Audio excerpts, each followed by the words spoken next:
Everyone was laughing at the poor woman at the traditional elite party, Rosemary Stokes, the talented decorator who created that stunning event, but she arrived in a thrift store dress, cheap shoes, and her own hairdo. Since when do they let beggars into the party charity case? The socialites mocked loud enough for her to hear. Those shoes look like they're from a cheap outlet. Doesn't she have any shame? Rosemary ran to the bathroom, crying. In the hallway, a man hugged her.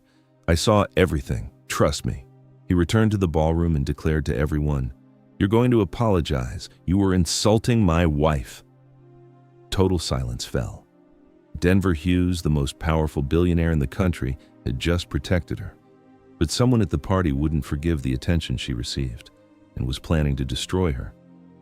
Chapter 1. Humiliation at the elite party. Sometimes the cruelest rooms. The ballroom breathed.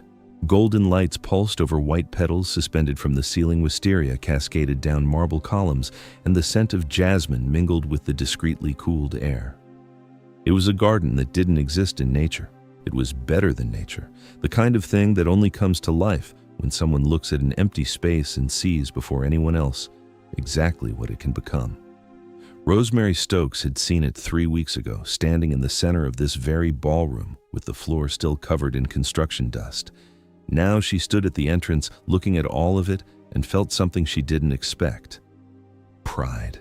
Clean, simple, almost painful in its honesty. That was me. The thought passed quickly, but she let it stay for a second. I did this. Then she looked at herself, and the pride slipped a little. The dress was navy blue, simple, bought at a thrift store for 42 rays, but the cut fell nicely on her shoulders, and she'd checked that in the mirror long enough to be sure. The shoes were white, low-heeled, American. Her hair was pulled into a side braid she'd redone 4 times until she achieved that lightness that looked natural but wasn't. She knew she wasn't elite, but she knew she looked put together and had done everything she could with what she had. William Decor had said it was an invitation of recognition. You deserve to be there, Rosemary. He'd smiled with that careful pride of someone who values but doesn't want to inflate. She'd smiled back and didn't say she had nothing to wear. She straightened her shoulders and walked in. The party had the specific temperature of old money, neither hot nor cold, just perfect. The guests circulated with the naturalness of those who'd been born knowing how to move in spaces like this. Haute couture dresses, jewelry that didn't need to be ostentatious to be expensive, low-volume conversations laden with negotiations Rosemary could never map. She walked along the edge of the ballroom holding a glass of sparkling water just to have something in her hands. She observed the arrangements with the professional eye that never turned off. Here, a slightly crooked stem there, a candle that had dripped more than expected, imperfections that existed only for her. Rosemary. William appeared at her side with the calibrated smile of someone who was working while pretending to celebrate. Everything looks beautiful. The client is delighted. The ceiling wisteria made up for the last-minute supplier problem. She smiled genuinely. Made up for it and exceeded it. He looked up with satisfaction. You have a gift, girl. She was about to respond when she heard it. It wasn't loud. It was almost discreet, the kind of comment made at normal conversation volume, projected just enough to reach exactly who it should reach. No more, no less. What a dress! The voice was feminine, soft, sharp as glass. Ugly. Didn't know this party was so poorly attended. Rosemary didn't turn her head. Her fingers tightened slightly on the glass.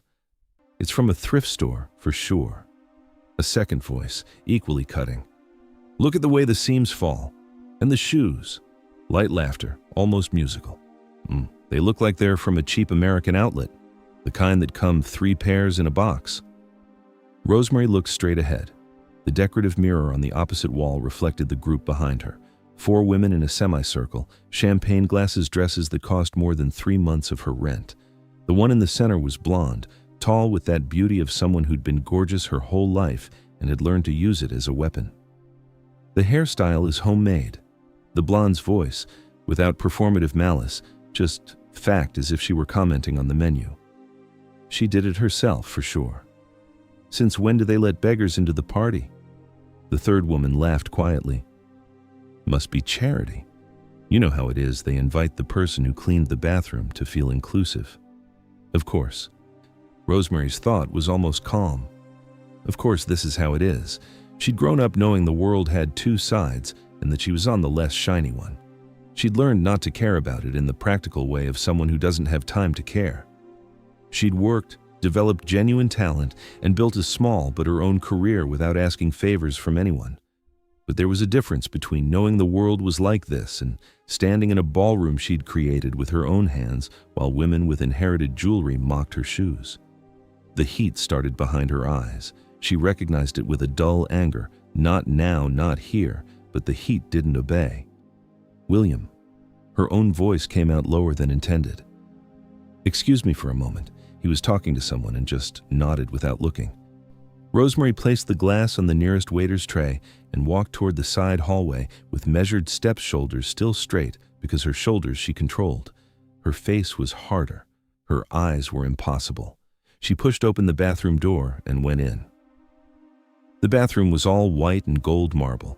She'd specified the flowers in the vases on the sinks, white gerbera daisies in odd numbers because odd numbers were more organic, and was luckily empty. Rosemary leaned on the sink and looked at herself in the mirror. The braid was intact. The light makeup was still there. The dress fell exactly as it had fallen in front of her mirror at home. She looked fine. She knew she looked fine. And yet the tears slipped out anyway, because knowing you look fine isn't the same thing as not hurting when someone laughs at your shoes in a ballroom you built. She wet her fingertips in cold water and pressed gently below her eyes. Breathed. Did the quick cold calculations she always did when she needed to pull herself together. You're 23 years old, you have a job, you have talent, you're going to leave here and never see these people again. And her breathing began to regulate. You made this ballroom. The thought came more firmly. You made everything out there. They're drinking champagne inside a party that exists because you existed. It was true. It didn't change anything about the shoes, but it was true. She dried her hands, stared at herself for one more second, and opened the door. The hallway was almost empty with the soft amber lighting she'd specified in the blueprints, and she stopped a moment to let her eyes adjust. That's when she felt it. Didn't hear footsteps, didn't see movement. Felt a presence, the kind of thing the body registers before the mind, a variation in the air that said, someone's here, with a precision that dispensed with words. She turned her head. The man was leaning against the wall, 3 meters from her, arms crossed with the calm of someone who never needed to justify being anywhere. Dark suit, perfect cut tie loosened 2 millimeters, a small detail she noticed before anything else without understanding why.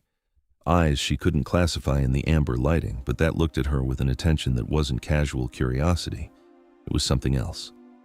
It was the gaze of someone who had seen something and decided, in silence, what to do about it. Rosemary felt a shiver that wasn't fear, but also wasn't comfort, and that she couldn't name fast enough to store it in some safe category. I saw everything. The voice was low, direct without the ornaments of someone making conversation. Every word. She opened her mouth, closed it. I don't know what you're talking about. Her own voice sounded weak, and she hated that. You do. He unfolded from the wall with a fluidity inappropriate for his size and approached. Not fast, not slow, at the exact speed of someone who knows they're going to get there anyway and has no rush to prove it. She didn't step back, couldn't say later if it was courage or paralysis. Trust me. Wait, he stopped at a distance too close to be neutral and too far to be threatening, and there was something in that precise calculation that was more unsettling than either option. Just for tonight. Can you do that? Rosemary looked at that face she didn't know, in that hallway she'd designed, with eyes still slightly warm from the tears she'd almost kept from falling. She didn't know who this man was, didn't know what he intended, had no logical reason to trust him, and yet she felt with a strange and inconvenient clarity that whatever came next was going to change something. Didn't know what, but it would. Chapter 2. She's my wife. Tonight you humiliated her. Tomorrow you may regret it. Rosemary didn't respond. Not because she didn't have words. She had several, including some quite reasonable ones, about why a grown woman shouldn't simply trust a stranger in a dark hallway just because he had a nice voice and a tie loosened 2 millimeters. She had all those arguments organized and ready, but he'd already placed his hand lightly on her back and was moving toward the ballroom, and the problem was that the touch was so discreet, so precise, the open palm at the center of her back neither invasive nor hesitant, that her body simply went. This is a very polite kidnapping, she thought, slightly dazed. He didn't look at her as they walked. He looked ahead at the ballroom opening before them with that calm she had already noticed in the hallway, and that now, up close, she recognized as something different from tranquility. It wasn't peace, it was control. The difference between a calm sea and a sea that decided to be calm. "Which one was the blonde?" he asked, low, almost casual. "I don't know her name." "You don't need to." A short pause. "I do." Something in the tone made Rosemary look at him sideways. His jaw was set, expression neutral, but there was something in his eyes, cold, precise, completely different from the warmth she'd imagined finding in a man who offered to help a stranger. This wasn't romantic chivalry. This was something else, and she still didn't have vocabulary to name it. They entered the ballroom. Genevieve's group was exactly where it had been, near the column with the wisteria, glasses in hand, the light laughter that functioned as code between them. Genevieve Yates. Rosemary would learn the name later, had her back turned when they approached, and it was the friend beside her who saw first. The friend went silent. Genevieve noticed the silence and turned. Rosemary saw the exact moment recognition crossed her face, quick, involuntary, like a reflex that social training hadn't been able to completely suppress. Genevieve's eyes went from the man's face to his hand on Rosemary's back, and something in that half-second trajectory said everything that needed to be said about who he was. Rosemary still didn't know, but she felt from the silence that began to radiate from that point in the ballroom like ripples in a lake that she was about to find out. "Genevieve." His voice was pleasant, polite, completely stripped of warmth. "Good to see you." "Denver." Genevieve's voice came out a tone higher than normal, and she corrected herself immediately, but too late. "What a surprise, I didn't know you were coming tonight. Changed my plans." He paused for exactly long enough to be intentional. "Have you two met?" The silence that followed had texture. Rosemary felt the entire group recalibrate in real time, the way shoulders shifted, how expressions were replaced with more careful versions of themselves, how glasses were repositioned with that sudden awareness of every inch of their own bodies. "Not formally," Genevieve smiled. The smile was excellent, professional. "We just crossed paths." "Ah." Denver tilted his head slightly, and there was in that minimal gesture an irony so sharp Rosemary almost felt the cut. "Then let me introduce you properly." And he turned his face slightly toward her, just enough as if confirming something he already knew, and said in the same pleasant and completely cold voice, "You were insulting my wife." The silence was total. It wasn't the silence of a pause in conversation. It was the silence of an entire ballroom losing its rhythm at the same time. Conversations that died mid-sentence, laughter that didn't reach the end, the clink of a glass set down with excessive care on a nearby tray. Rosemary didn't need to look around to know. She felt it. She also felt her own breathing stop. Wife. The word had come out of his mouth with a naturalness that was, in itself, the most unsettling thing about the entire night. Not dramatic, not calculated for effect, just said, like an established fact, like something that existed in the world and simply hadn't been mentioned yet. Genevieve's face went through 3 expressions in 2 seconds. Rosemary saw them all. The first was genuine shock. The second was the quick and involuntary calculation of someone measuring damage in real time. The third was what came after the calculation, and it was without a shadow of doubt, panic. Genevieve began. "You're going to apologize." It wasn't a request. It wasn't an order said aloud. It was just a statement of what was going to happen enunciated with the serenity of someone who'd already seen the end of the movie. "All 3 of you." Genevieve set down her glass, straightened her shoulders, and did what people like her do when there's no way out, turned surrender into a performance. "Of course." But the smile returned, this time with different layers. "I'm sorry. I thought your style was unique, very authentic. Really, it's a brave choice." The other 2 murmured variations on the same theme. Rosemary heard every word with that strange clarity of when time gets slightly slower, and noticed that none of them were real apologies. They were maneuvers, damage control, the same cruelty repackaged in prettier paper. But Denver had said, "You're going to apologize not. You're going to be sincere when you apologize." And apparently the distinction satisfied some purpose she didn't fully understand yet. "Thank you." He said this to Genevieve with a finality that ended the conversation as cleanly as closing a door. Then he turned, and his hand returned to Rosemary's back, and they walked away. She waited until they were far enough away to speak. "Wife?" The word came out in a half-whisper that carried at least 4 different questions. It worked. He grabbed 2 glasses from a passing waiter and handed one to her with a naturalness that suggested the world was still spinning normally, which she seriously doubted. "You didn't ask me. There wasn't time for a planning meeting." There was something close to humor in his voice, light and dry, the kind that appears in people who rarely need to try to be funny. "Would you have preferred I ask permission while they continued?" Rosemary opened her mouth, closed it, took a sip of champagne she hadn't asked for. The problem was that he was right, and the other problem, bigger, more inconvenient, was that when he'd said that word, wife, with that calm voice and that hand on her back, she hadn't felt a lie. She'd felt something else she couldn't name and preferred not to examine too closely. That's when William appeared. He emerged from between the groups with the expression of a man who'd processed new information and was still in the middle of processing. Rosemary recognized the face. It was the same one he made when a supplier was late on delivery on event day. Functional concern, solution-oriented, no room for drama. "Rosemary." He said her name with excessive care. "I need a word." Denver didn't move. William looked at him, then at her, and something in the architecture of the silence made him mentally reformulate what he'd planned to say. "Please," he added to Denver with the tone of someone not used to asking permission but learning fast. They moved a few meters away. William stood with his back to the ballroom, which meant he was speaking only to her, which meant what came next was a scolding he preferred no one hear. "Why didn't you tell me?" His voice was low, tense, more confused than irritated. "Why didn't you tell me you were married to Denver Hughes?"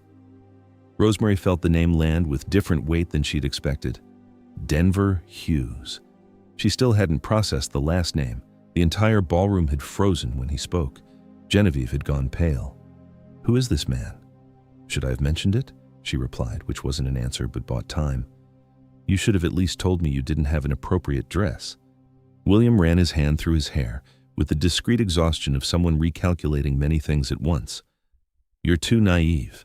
Rosemary, that's always been a problem. You could have told me. I would have helped. The company has an interest in—" He stopped, breathed. "Doesn't matter now. What matters is, are you okay?" "I am." She said it with more firmness than she felt. "Good." He straightened his jacket. "Because Denver Hughes is the richest man in this ballroom and possibly in the country. And half. These people are going to call me tomorrow morning wanting to know who his wife is." A pause. "Which is you, apparently." Rosemary looked at the ballroom, at Denver, who was now talking with 2 older men with the same calm he'd brought to every second of this night, at Genevieve, who was watching her from a distance with a smile that had changed in nature in a way she couldn't quite read yet. But that made her feel for the first time since she'd entered this ballroom that the night wasn't over, that something, in fact, had only just begun. Chapter 3. Consequences of the Lie. One lie can change everything, but the truth always demands a price. The party continued. Of course it continued. Parties like that didn't stop for anything. Not for scandals, not for revelations, not for silences that lasted too long. Conversations resumed, the music returned to the right volume, waiters circulated with new trays, and the world kept spinning with the specific indifference of expensive environments where everything is transitory except money. But something had changed in the way people looked at Rosemary Stokes.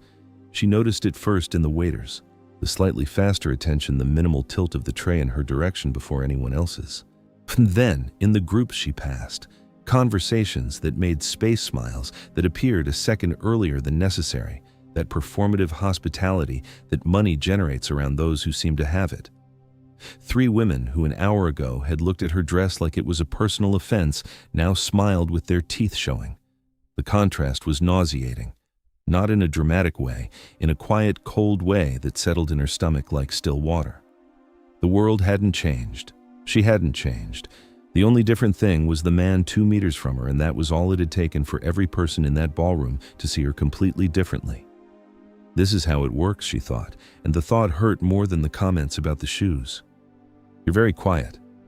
Denver was beside her, looking ahead with that irritating ability to notice things without needing to look directly at them. I'm processing. How much time do you need? More than I have. He did that thing with the corner of his mouth. It wasn't a full smile, just the suggestion of one, the kind that appears when someone finds something amusing but prefers not to give in. She noticed, chose not to comment. The night progressed with that specific slowness of social situations where you're completely out of your element but can't leave. Denver didn't leave her side, not in a possessive way, not in a way that could be questioned, but in a way she gradually realized was absolutely deliberate. He was always within a step's distance, always with that presence that reorganized the space around him, and people came to them. Rosemary lost count of the names, the handshakes, the veiled questions wrapped in polite conversation. Denver answered everything with an economy of words she was learning to read, the short phrase that closed a subject, the sideways glance that signaled disinterest, the silence that, coming from him, was more eloquent than a paragraph. How long have you been married? Asked a silver-haired woman with the smile of someone who collects information as a hobby. Denver didn't hesitate for even a second. Feels like forever. He turned his face slightly toward Rosemary, and there was something in that look she didn't expect to find. It wasn't acting. It wasn't the calculated gaze of someone playing a role. It was warm, direct, and lasted a second longer than it needed to. She doesn't let time feel long. The woman sighed with the contentment of someone who'd just been fed exactly what she came looking for, and walked away satisfied. Rosemary waited for her to disappear among the groups. Forever? She said low. It's what the situation called for. The situation called for forever. Would you have preferred a specific number? I can make up an anniversary date if it helps. She looked at him. He looked at her. And there was something in that moment. The measured absurdity of the conversation, the proximity, the way he looked at her with that seriousness that wasn't quite seriousness, that made something dangerous happen in her chest. It didn't quite become a smile, but it came close. He saw it. She knew he saw it, and neither of them commented. Why are you doing this? The question came out later when the flow of people had eased, and they were for a moment in a bubble of relative privacy near the doors to the outdoor garden. The music was lower there. The air smelled of night and damp wood and some flowers she'd specified in the plans for the outside, and that she couldn't name now because her brain was occupied with other things. Denver was quiet for a moment. Not the silence of someone who doesn't know what to say. The silence of someone deciding how much to say. Because no one deserves to be treated that way. The answer was simple, direct, without ornament. And because I saw the work you did here tonight. A minimal pause. They're different things, but both are true. Rosemary looked at him. You don't know me? No. He met her gaze and didn't look away. Not yet. The word landed in the space between them with a weight completely disproportionate to its size, and she felt heat rise up her neck with a speed that genuinely irritated her.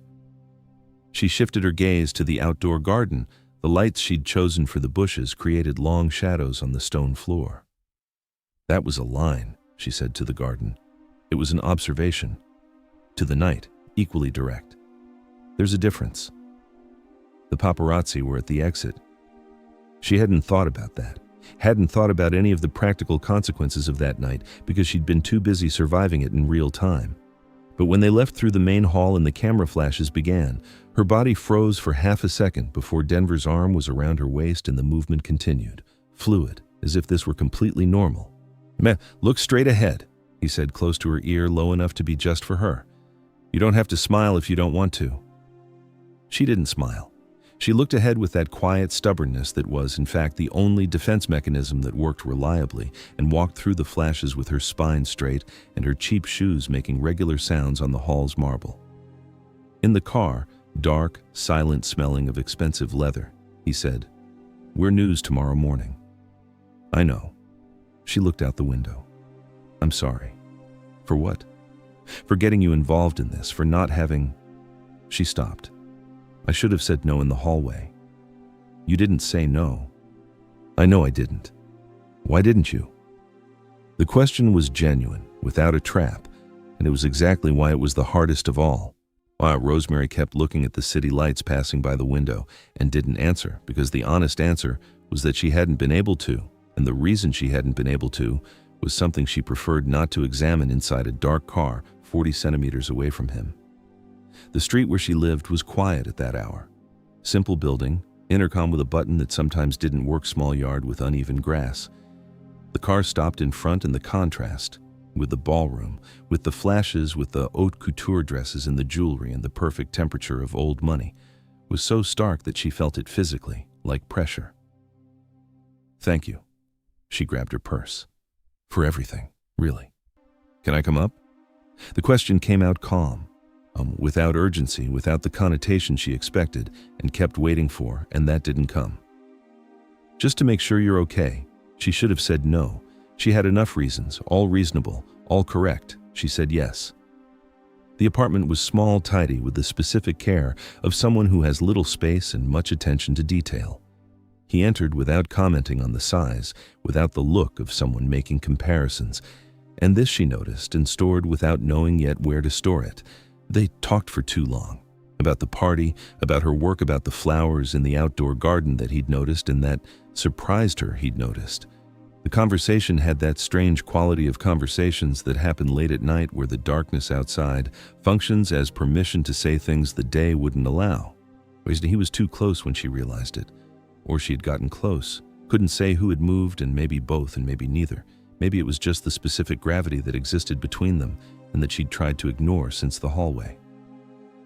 His eyes dropped for a second to her mouth. She stepped back. Small, just one step, but enough. He stayed quiet. Didn't advance, didn't insist, didn't say anything that would make the moment bigger than she could handle. Just stayed where he was and looked at her with that look that lingered, that she knew, with that inconvenient certainty, would keep lingering long after he left. "Good night, Rosemary." His voice was low, and there was something in it that wasn't goodbye. She closed the door, stood still in the dark hallway of the apartment, listening to his footsteps fading down the stairs, leaned her head against the cold wood of the door, and stayed like that for a moment, with her heart beating in a rhythm that wasn't fear and wasn't relief, and that she urgently needed to stop feeling. Outside, his phone vibrated in his jacket pocket. A message, 2 words, her name. He didn't open it, put away his phone, got in the car, and kept looking at her apartment window until the light went out. Chapter 4. Memory and Recognition. Some encounters don't happen by chance. 6 months ago, the Hughes house was on a street where the trees were old enough to create real shade, the kind that cools the air instead of just blocking the sun. Rosemary had arrived by bus with the sample portfolio on her lap and the list of questions folded in her pocket, and had stood on the sidewalk for exactly 30 seconds, looking at the gate before ringing the bell. "Professional," she told herself. "You're a professional. Go in." Eleanor Hughes had opened the door herself, which Rosemary didn't expect. She'd expected an assistant, a housekeeper, someone in uniform with a trained expression. Instead, she found a woman in her early 60s with white hair pulled back without excessive care, an apron with a dirt stain she'd clearly forgotten to remove, and the most immediate and genuine smile Rosemary had received in a work environment in her entire short career. "You must be Rosemary." Eleanor said the name as if she'd known it for a while. Come in. I made tea, but if you prefer coffee, I'll make coffee. No problem at all." "Tea is great." Rosemary entered. The house was large but lived in. The difference between a house that exists to impress and one that exists to be lived in. There were books on surfaces that weren't shelves. There were flowers in vases that needed water. There was that specific quality of a space that carried decades of human presence, and Rosemary, who spent her days thinking about how spaces make people feel things, immediately felt that she liked it there. They went to the living room and stayed for 2 hours. Eleanor wanted a party for a close friend's 70th birthday, my best friend of 40 years, so it needs to be special, but not the kind of special that looks like I'm trying to impress you, understand? Rosemary understood perfectly. It was the hardest distinction to explain to clients who didn't feel it instinctively, and the fact that Eleanor had articulated it in 30 seconds said everything about the kind of woman she was. They talked about flowers. Eleanor had strong opinions about hydrangeas. Too heavy, they get melancholic if you don't know what you're doing. And Rosemary agreed, and then gently disagreed when Eleanor suggested only roses, because too many roses created that formality Eleanor had said she didn't want, and Eleanor looked at her with an expression that was surprise and approval at the same time. You just disagreed with me. She said this as an observation, not as criticism. Yes. Rosemary didn't apologize. Because I think you're right about what you want to feel, but wrong about the flower to achieve it. Eleanor laughed. It was a real laugh, the kind that isn't performed. William Decor told me you were talented, didn't tell me you had a spine. They're different qualities. In my experience, they go together in people worth knowing. Rosemary opened the sample portfolio and they dove into the details, and at some point along the way between fabrics and color palettes, the conversation had stopped being about the party and had become about other things, about the friend of 40 years and what it meant to know someone that long. About flowers, Rosemary's mother grew in a small backyard in the countryside, about memory and about objects that carry memory better than words can. Eleanor listened for real. Not the kind of polite listening that waits for your own turn to talk, the kind that takes what you say and does something with it. Rosemary, who'd learned early on to calibrate how much of herself was safe to offer in professional environments, found herself talking more than she'd planned and strangely not regretting it. That's when they heard footsteps upstairs. He came down the stairs with the inattention of someone thinking about something else, phone in hand, jacket thrown over his arm tie, not yet done because it was too early or too late, or simply because he hadn't gotten to that point yet. He stopped on the last step when he saw his mother wasn't alone. Looked at Rosemary for a second, no more, no less, with that quick and neutral assessment of someone processing a new presence in a familiar space. The decorator, Eleanor said as sufficient explanation. Denver, my son. Good morning. He said this to Rosemary with functional politeness, the kind that doesn't open conversation. And to his mother added, leaving in 10 minutes. Do you need anything before? I need you to slow down, but that's a conversation for another day. He did that thing with the corner of his mouth. Rosemary didn't know at the time what it was. He went back upstairs and disappeared, and Eleanor looked at the ceiling with the exasperated and specific love of mothers who know their children completely and still can't do anything about it. He works too much. Eleanor said this to the fabric samples on the table. Always has. Ever since he was little, he needed to solve everything. Rosemary didn't comment. They went back to the flowers. When she left, Eleanor walked her to the gate and held her hand for a second with that direct warmth some people have, and that can't be learned, just had. You have a special gift, Rosemary, and I'm not talking about the flowers. A pause. You listen to people. That's rarer than it seems. Rosemary left by bus with the portfolio on her lap and those words warming someplace she usually kept tightly closed. She didn't think about the sun again. Present. Denver was standing at the office window with the phone in his hand, and the city below doing what cities do, moving, making noise, existing completely indifferent to anything happening on the 22nd floor, when the name appeared on the screen. He'd spent 3 days trying not to think about her apartment, about the conversation that had lasted too long, about the step back she'd taken, and that had been, by far, the smartest thing either of them had done that night. He'd gotten home at 2 a.m. and stared at the ceiling long enough to know there was a problem. He dialed his mother's number. Denver. Eleanor's voice had that warmth as always, but also the sharp curiosity of someone already suspicious before hearing the question. What a surprise. You call in the morning when you want something. Do you remember the decorator we hired? He was direct because, with Eleanor, there was no other way. Months ago, for Helena's party. 2 seconds of silence. Rosemary, Eleanor said, and there was something in the tone he didn't expect, not surprise closer to recognition, as if the question made sense in a way she'd already considered before. Sweet girl, talented. We spent 2 hours talking about flowers, and by the end we were talking about our whole lives. Why? He stopped, chose the word with a care that was, in itself, information. Special. The silence this time was different. It held the smile he couldn't see but knew by heart. Son. Eleanor's voice was gentle in the way that's only possible when you've loved someone for a long time. Do you know her? Yes. Pause. Still figuring out how much. Eleanor said nothing for a moment. When she spoke, her voice had that specific quality of people who know when to stay quiet and when not to. She has a spine, Eleanor said, and she listens for real.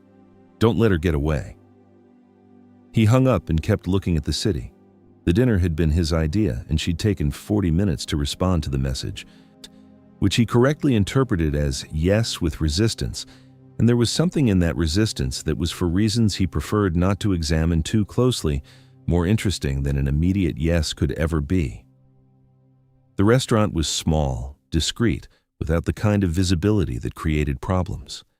She arrived 3 minutes late with her hair down for the first time. He noticed, filed away, didn't comment, and they ordered without looking much at the menu because neither was really thinking about food. The chemistry was immediate and inconvenient, and they both knew it and pretended not to, which created that specific tension of a conversation happening on 2 layers at the same time. She talked about a new project, about a difficult client, about the logic of colors in enclosed spaces, and he listened in a way she later realized was the same way his mother had described, not waiting for his turn, doing something with what he heard. In the car, afterward, it took longer than expected to get to nowhere because neither had given an address yet. And when she looked at him and he looked at her, it was the simplest and most inevitable logic in the world. She woke up in his house with the sun coming through the window in a way that wasn't the sun from her window. She stayed still for a second, processing the different ceiling, the different sheets, the different silence. The silence of a large space, which is another quality of silence entirely. Then came the smell. Coffee, bacon, and something burning slightly, the kind of burned that's an accident and not a choice. She got up. The kitchen was enormous, and he was in the center of it with an expression of concentration she associated with corporate decisions, but that was being applied entirely to 2 eggs in a pan.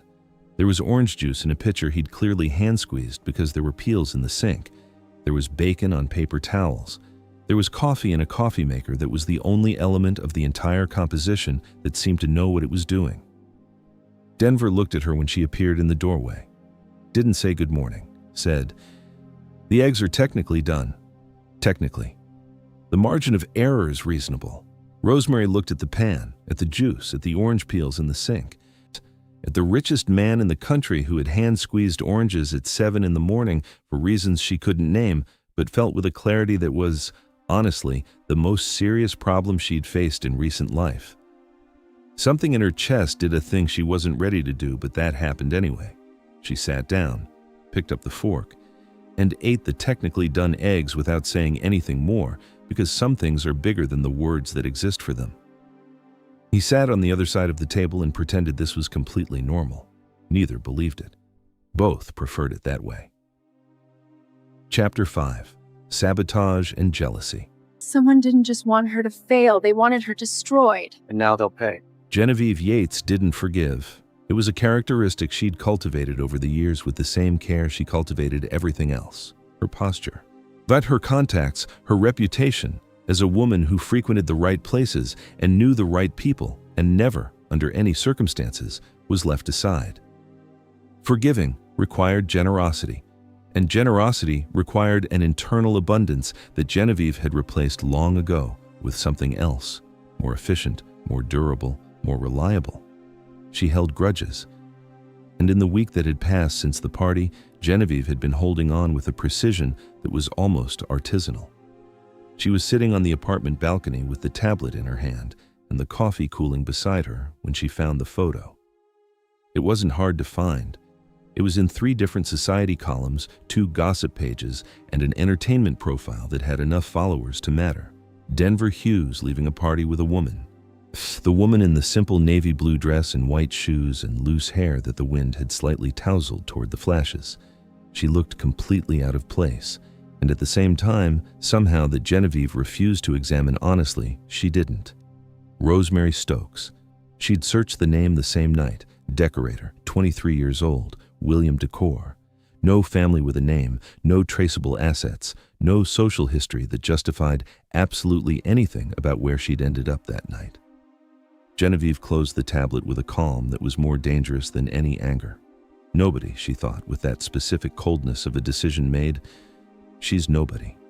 And people who were nobody could, with the right pressure, applied in the right place, go back to being exactly that.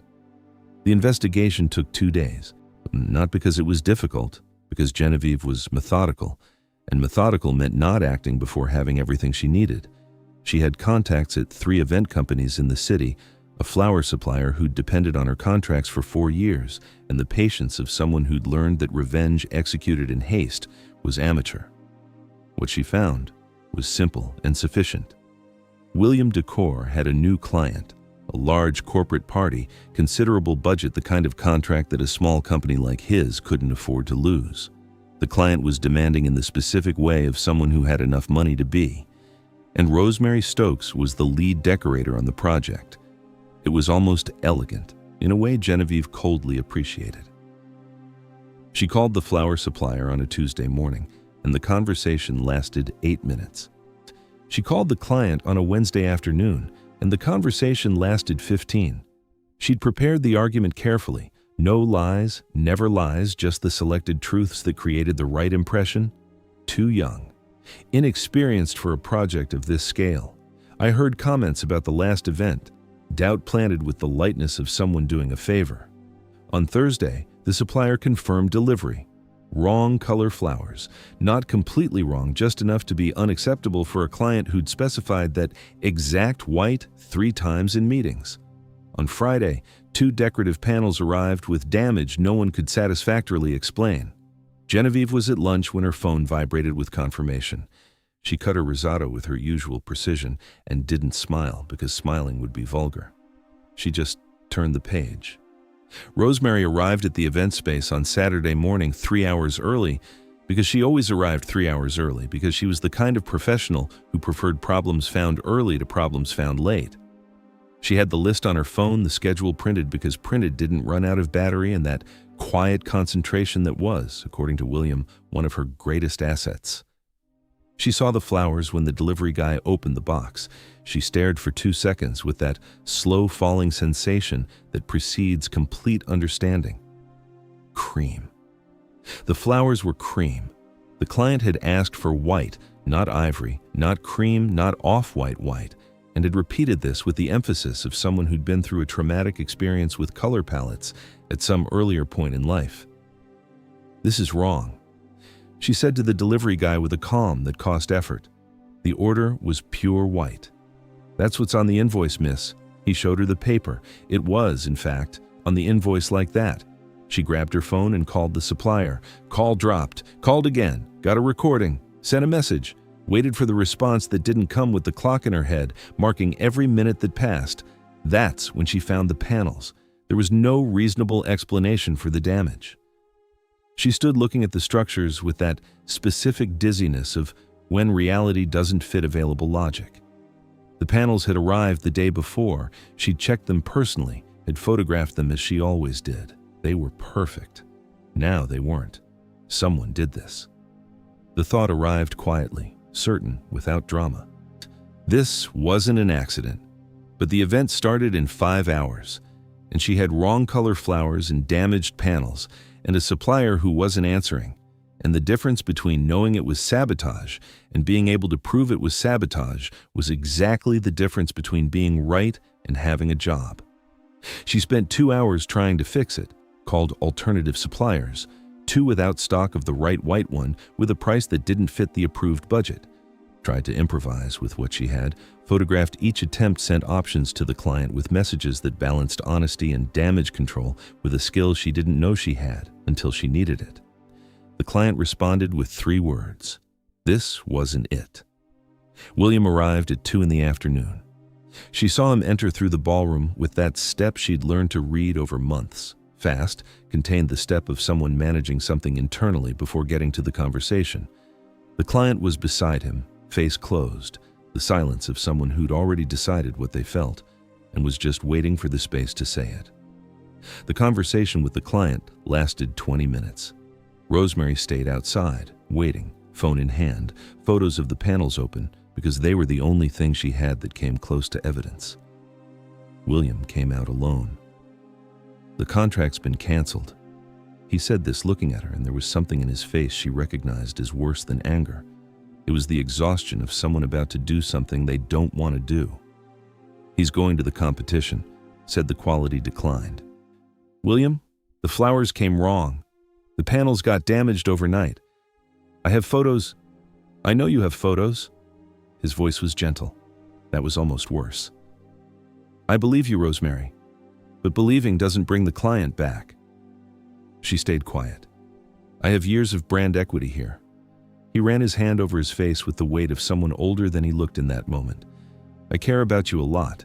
You know I do. But I can't take risks with what I have, not with this size of loss." It was sabotage. Her voice came out firm, firmer than she felt inside. "Someone did this on purpose.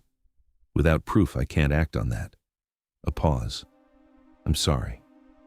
I really am." Rosemary looked at him, at the ballroom behind him with the wrong color flowers in the vases and the panels leaning against the wall like mute accusation. At the work she'd put into that project, the weeks of planning, the meetings, the details, only she saw, because only she had cared enough to see. "Will you give recommendations?" she asked, because it was the practical question, and the practical question was what she had. "The best possible." He said this with a sincerity that hurt more than anger would have. "And enjoy life with your husband, Rosemary. You have somewhere to land." She didn't respond, because she didn't. The apartment was quiet when she got there. There was an electric bill on the table that had arrived the day before, and that she'd left to pay at the end of the month, when the paycheck hit, but the paycheck wasn't going to hit anymore and the bill was there anyway, with that specific indifference of papers that don't know what happened. She sat on the floor leaning against the couch, not on the couch, on the floor, because sometimes the floor was more honest, and stared at the bill for a time she couldn't measure. It was sabotage. It was still true. It still didn't matter. She thought about calling Denver. The thought came quickly, and she pushed it away just as fast, because calling Denver meant needing Denver, and needing Denver meant something about herself she wasn't ready to confirm. They'd exchanged messages in recent days, short, warm, with that subtext she'd decided not to name. But this was different from calling at 6 on a Saturday evening with the voice of someone who'd just lost their job. She was 23 years old. She had talent. She had now too much time and too little money, and a glowing recommendation for a position that didn't exist yet. "You're going to figure this out." The internal thought sounded exactly like her mother's voice, and she didn't know if that was comforting or just sad. "You always do." Across town, in an apartment on the other side of the city, Genevieve Yates opened a bottle of wine and toasted to no one in particular. And at a dinner table 3 floors above the world, Denver Hughes read a message from a contact in the events sector and went completely still for 3 seconds, the kind of stillness that precedes not an explosion, but something colder and much more definitive than an explosion. He knew that name, knew the project, knew the timing. He set his glass on the table with excessive care. Chapter 6, Truth Comes to Light. "What do you mean?" You chose the wrong woman to hurt. Denver wasn't the type of man who asked questions out loud. He asked them internally, in sequence with the methodical coldness of someone who'd learned that emotion is noise, and noise interferes with results. He'd reached that point not by nature but by necessity. Years building something from scratch taught that panic was a luxury that didn't fit the budget, and that anger, when necessary, yielded more when saved than when spent. But there was a difference between cold anger and what he felt when he read that message. That was something else. Closer, more personal, harder to file in the category of problem to solve with calculated efficiency. Because it had a name, it had a face, and it had And above all, the specific timing of someone who'd acted out of jealousy, which was of all possible motivations, the only one Denver found genuinely intolerable. He called 2 contacts before sleeping, sent 3 messages the next morning, and on Sunday afternoon he was sitting in front of a monitor with security footage from the event space open on the screen, an untouched coffee beside him, and the slow and methodical confirmation of what he'd suspected since the first question. Eleanor called on a Monday morning, which was unusual. She usually sent messages because she respected, according to herself, the fact that you live inside your phone and are probably in the middle of something important when I call. The fact that she'd called meant there was something that didn't fit in text. Genevieve Yates was here yesterday. Eleanor's voice had that specific quality of when she was telling something and expecting him to complete the logic himself. Showed up unannounced, said she was passing through the neighborhood, which is a lie because she lives on the other side of the city and never passes by here by accident. Denver stayed quiet, waited. Asked questions about Rosemary. Eleanor made a short pause. Many questions. When I met her, what her work was like, if I knew where she lived now. Another pause. Denver, what's going on? I'm finding out. He said this with a calm his mother knew well enough to know was the most dangerous kind. Did you say anything? I said Rosemary is a wonderful girl and that questions about her should be asked to her directly. A pause with dignity. And then I served the shortest tea in history and opened the door. Despite everything, he felt the corner of his mouth move. Thank you, Mom. Denver. Her voice changed, got closer, more direct. Take care of her, not her problem. Her, there's a difference. He hung up and kept looking at the footage on the screen. The pieces had fit together with the uncomfortable clarity of things that in retrospect were obvious from the start. Genevieve, the supplier, the timing, the questions to Eleanor. There was only one thing to do before talking to William. Genevieve's office was on a high floor of a glass building downtown, the kind of space designed to impress before any conversation began. She'd built a small but reputable event company fed by social contacts and the specific ability to always be in the right place at the right time. Denver arrived without warning and without an appointment, which the assistant at reception tried to resolve with the trained efficiency of someone hired exactly for situations like this. It lasted 40 seconds before he picked up the phone and called inside. Genevieve opened the office door herself. She was impeccable. She always was. Structured dress, perfect hair, the smile she'd developed over years as a work tool, and that was now as natural as breathing. But there was something in her eyes when she saw him a fraction of a second before the smile arrived. That was pure calculation. Denver. Her voice was warm, slightly surprised, calibrated to sound like genuine pleasure. Mom, what an unexpected visit. We need to talk. He entered without waiting for an invitation. The office had a large desk, 2 leather armchairs in front of the window, and the view of the city below that Genevieve had certainly chosen for the effect it had on people who entered. He went straight to the center of the space and stayed standing because sitting signaled conversation, and this wasn't conversation. She closed the door, walked toward him with that studied fluidity he'd seen in women who confused movement with argument, and stopped at a distance that was calculatedly too close. What's going on? She tilted her head slightly, and there was in that gesture an attempt to recreate something. The intimacy of 2 people who'd known each other for years, the social familiarity she'd interpreted. All this time as foundation for something more. You seem tense. What did you do to Rosemary Stokes' event? The name landed in the space between them like a stone in still water. Genevieve didn't blink. He'd give her that credit. She was good. But there was a micro-expression, that minimal contraction near the eyes that precedes a prepared response, and he saw it with the clarity of someone who'd spent years reading people in negotiation rooms. I don't know what you're talking about. Yes, you do. His voice was completely flat. There was no anger in it. What there was worse. It was the absence of anything that could be negotiated. I have the footage from the space. I have the receipt from the flower supplier with the order alteration traced to a number I'm going to call in the next 30 minutes if you prefer that version of this conversation. Genevieve went completely still for 2 seconds. Then something changed in her. It wasn't collapse. She was too smart for collapse. It was recalibration, the strategy shift of someone who realizes one path closed and locates the next with professional speed. She moved, slowly, with that body awareness of every inch that had been effective in other contexts with other men, and got closer than she already was. Her hand rose, light, almost casual, and landed on his jacket lapel. Denver. Her voice had changed completely. Lower, closer, with that artificial warmth she produced with the ease of someone who'd practiced. You're worried about her. I understand. It's touching, really. But you're wasting it. Her fingers adjusted the lapel slightly, a gesture that wasn't about the jacket. You gave me attention at that party. You looked at me before you looked at her. Remember?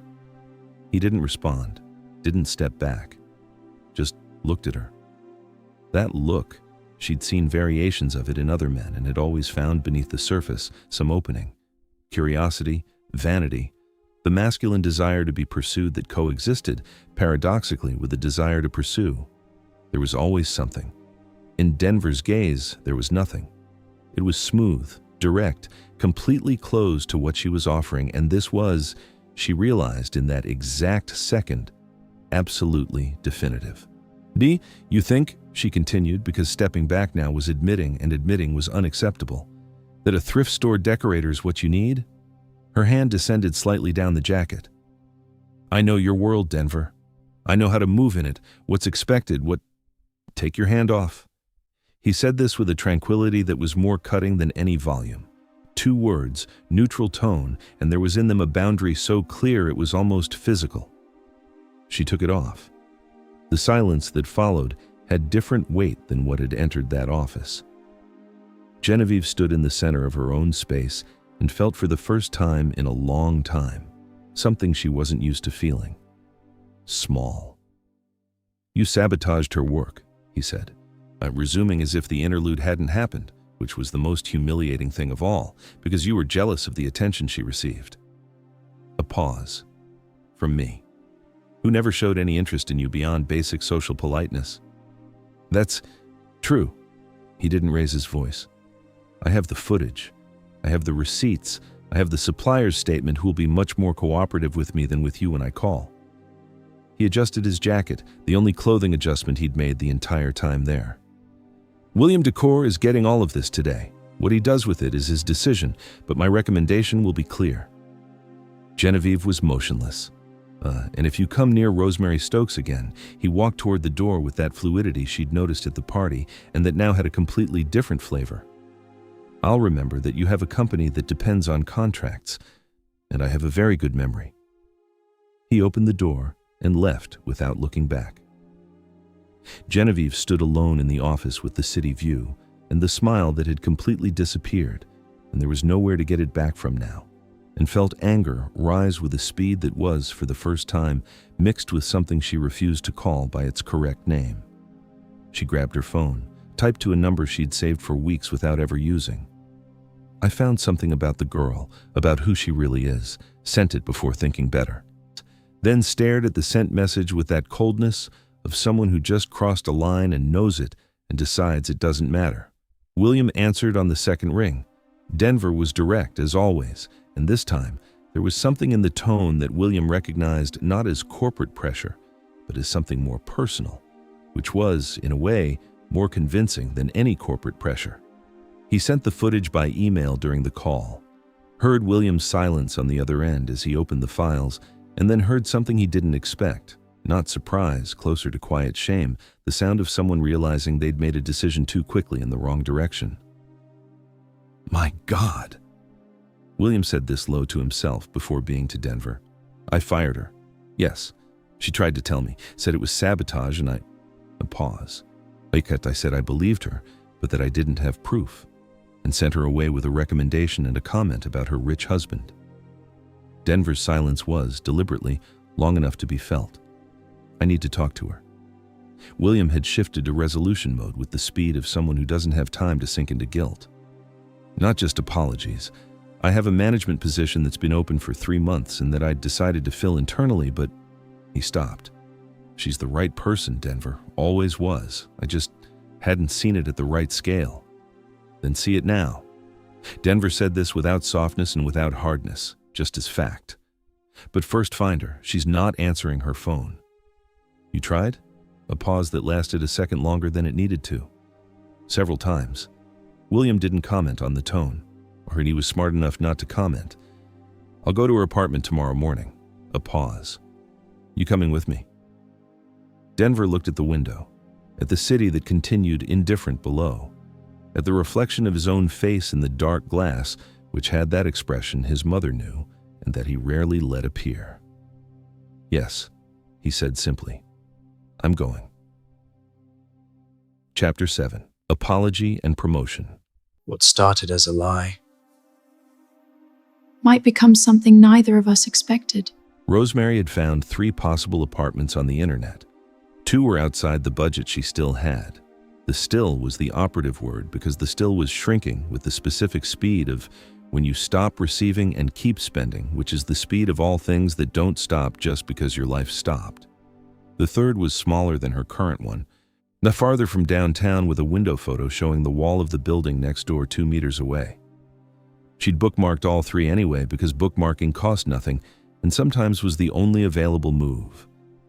She was sitting on the living room floor with the laptop on her lap, on the floor because the couch had become, in recent days, the place where she stayed when trying not to think, and the floor was more honest when she heard the doorbell. She froze for a second. She wasn't expecting anyone, hadn't ordered delivery. The only person who showed up unannounced was the neighbor on the 3rd floor who sometimes borrowed salt, but the timing was wrong for salt. The doorbell rang again. She went to the intercom with the care of someone preparing for a small disappointment and discovered she wasn't prepared for what it was. 2 voices. One she'd recognized for months. The other had spent the last few days occupying a space in her head she'd tried with partial success to keep under control. She kept her finger on the button for 3 seconds without pressing anything. You cannot open it, she thought. It's a completely valid option. She opened it. They came up in silence and she heard them through the steps before seeing them. William's step, which she knew, and another that was slower and more regular, and that she also knew which was the problem. She opened the door before they knocked. Denver was a step behind William, hands in his pockets with that expression she'd learned to read as neutral, but not neutral, the face he used when he'd decided something but hadn't said it yet. William had a folder under his arm and the expression of a man who'd practiced what he was going to say and was discovering that practice didn't help as much as he'd hoped. Rosemary, William began, I know you have no reason to hear us out, but we need to talk. She looked at them alternately, then opened the door wider. Come in. She didn't offer coffee, not because she was a bad host. She was, by training and instinct, the opposite, but because offering coffee meant creating comfort, and she hadn't decided yet if she wanted to create comfort. She stood near the window while William sat on the couch. Denver stayed standing too, leaning against the wall near the door, which she noticed and didn't know how to classify. William opened the folder. It took 15 minutes. Baysor. He showed the footage on the tablet, the tracking of the flower order, with the handoff alteration, the written statement from the supplier. He explained what had happened, what he'd discovered, what he'd done wrong. This part he said with a directness she respected, because there was a difference between an apology that justified itself and one that simply admitted. William didn't justify. You were wronged. He said this looking at her. By Genevieve, who will face concrete consequences, and by me who believed in you and acted like I didn't. There's no way to undo it, but there is a way to move forward differently. Rosemary was looking at the footage on the tablet with that specific mixture of relief and anger that appear together when you finally have proof of what you knew, but no one believed. The relief of not being wrong and the anger of having needed to prove it. Genevieve's event company is going to lose 3 contracts that depended on my referrals, William continued, and I have a proposal for you that I should have made a long time ago. He named the position, described what it meant, said the salary with the objectivity of someone who'd calculated the correct number and wasn't interested in negotiating below it. Creative director, the youngest in the company's history, with autonomy to build her own team. The silence afterward was Rosemary's, who stood looking at the folder in William's hand and processing the weight of hearing. In sequence, you were wronged, and you deserve more from the same person's mouth, which didn't happen frequently enough in the world for her to have a ready protocol. Why would you do this for me? The question came out before she decided to ask it, and had that involuntary honesty of things that come out when your guard drops for a second. William started to answer, but Denver spoke first. Because you're talented. His voice was low, direct, without ornament, a pause that had weight. And because I care. Another pause, shorter, more loaded. More than I should. William looked at the tablet with the sudden interest of someone who decides the moment isn't his. The conversation with William ended 20 minutes later with a handshake and the promise of a formal contract the following week. He left with that professional discretion of someone who understands timing, and the apartment got smaller when the door closed. Rosemary stayed near the window. Denver stayed where he was. The distance between them was crossable in 4 steps, which was in recent weeks how she'd learned to measure distances. You knew me. She said this to the window first, then turned. Your mother hired me 6 months ago. You were there that day. You saw me. It wasn't a question. It was a statement, and there was in it something that wasn't accusation, but demanded an answer anyway. Denver unfolded from the wall and stood in the center of the space with that presence that reorganized environments. Didn't look away. I saw you. Simple, direct. You were sitting with my mother at the living room table, and she was laughing in a way I hadn't heard in a while. And you didn't notice I'd come in. Why didn't you say anything? Not even at the party? Because you left before I had the courage? He said this without beating around the bush, which was, coming from him, probably the equivalent of a long speech. And because in the 6 months after I didn't know how to find Helena's party decorator without it looking like exactly what it was. What? Someone who didn't forget, who became obsessed with the brown-eyed woman. Rosemary stayed quiet with that. There was something strange and warm about being remembered by someone she'd never noticed. Not heavy, not suffocating, just that specific weight of discovering you occupied space in a place without knowing. He walked toward her slowly. Not at the speed of the hallway at the party, not calculated for effect, just the movement of someone who'd decided and was acting accordingly. He stopped at a distance that was the same as other times, that distance she'd cataloged as too close to be neutral. That night at the party, he said, lower now, when I called you my wife. A pause. It didn't feel like a lie. I know. Her voice came out smaller than intended. I'm not ready to pretend it did. She looked at him. At that face she'd learned to read in layers, the controlled surface, the dry irony, and beneath those things, something that appeared only in specific moments, only when he lowered his guard enough to let it. That he was letting it now. His hand rose slowly, slow enough that she could step back if she wanted, and she knew he knew that the movement had been calibrated exactly that way. His fingers slid along her body until he cupped her face with a lightness that was completely incompatible with the size of his hands and with everything she'd associated with him, and she felt the touch through her entire body the way touches that matter work. A terribly good sensation, the kind that sends shivers through every fiber of your body. How long have you been doing this? She asked, and the question carried more than the words. Since the hallway. The answer was immediate, without hesitation, and there was in that immediacy an honesty that was more unsettling than any elaborate line. Maybe since before. She was the one who moved first. Or he was.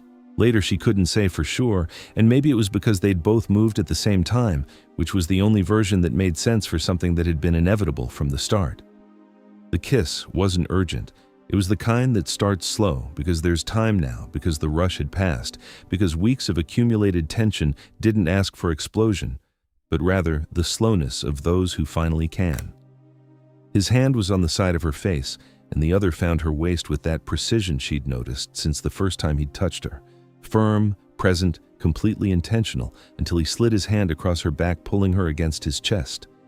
She placed her hands on his chest and felt beneath her fingers the breathing he controlled and that had stopped being completely controlled. And there was in that small loss of control something that was the greatest gift someone like him could give. When they pulled apart, it was by millimeters only, the space of a breath, foreheads almost touching.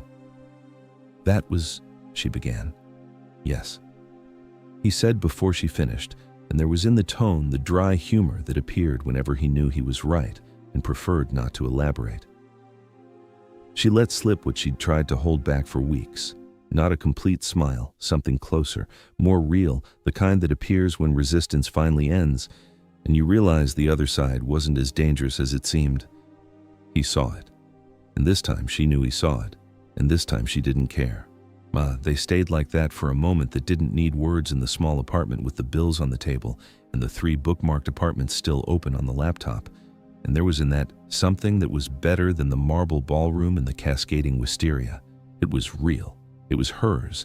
It was theirs. And there was no performance in that space. They stayed together, without ceremony, without grand declaration, just a mutual choice made in silence that they both recognized as the only one that had always made sense. I'm Rowan, and that was the end of Book 1, but I've already finished Book 2 as well. You can access it for a very small, symbolic fee. Book 2. Denver looks at her for a second longer than normal and says with a voice she's still learning to read, "There's something I didn't tell you about that night at my house." She waits. The silence lasts too long. About what happened between us and what happened after you fell asleep. Rosemary looks at him. The paper was in his hand, folded, old, written while she slept. "I made a decision that night, without asking your permission." She took the paper. Still hasn't opened it. Outside, Genevieve's phone vibrated. A response from a number with no name. "I found something about the girl, about who she really is." Her phone fell to the floor, followed by, "I can't believe it's her." Rosemary looked at Denver. Denver looked at her. His penetrating gaze said, "You need to know." The paper said the rest.